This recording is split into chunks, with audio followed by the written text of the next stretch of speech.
Pag-aaralan na ng DOJ ang mga legal na hakbang sakaling ihain daw ng International Criminal Court ang warrant of arrest laban kay Senator Bato de la Rosa.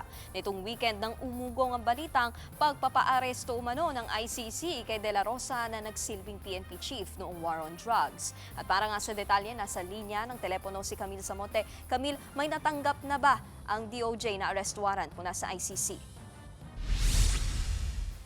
Nikki, nilinaw ng Department of Justice na wala pa silang natatanggap at nakikitang opisyal na kopya ng umano'y warrant of arrest na inilabas ng International Criminal Court laban kay dating PNP chief at ngayon Senator Ronald Bato de la Rosa.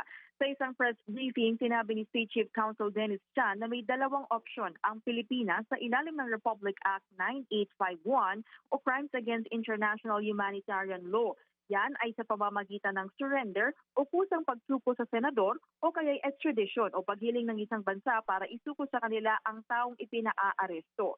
Sabi ni Chan, mas mahaba ang proseso ng extradition dahil dadaan pa ito sa Department of Foreign Affairs, pagsusuri ng DOJ at pag-aproba ng hukuman. Habang ang surrender naman ay mas mabilis gaya ng ginawa ng arestuhin ng ICC si dating Pangulong Rodrigo Duterte.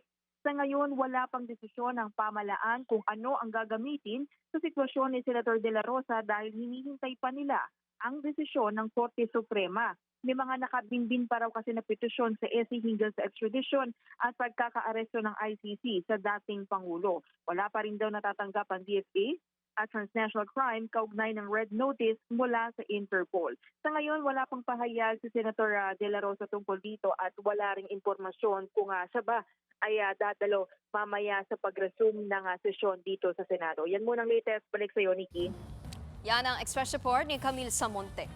Mga kapatid, Nikki de Guzman po. Para sa pasada ng mga rumaratsyadang balita, mag-follow at mag-subscribe na sa social media pages ng News 5.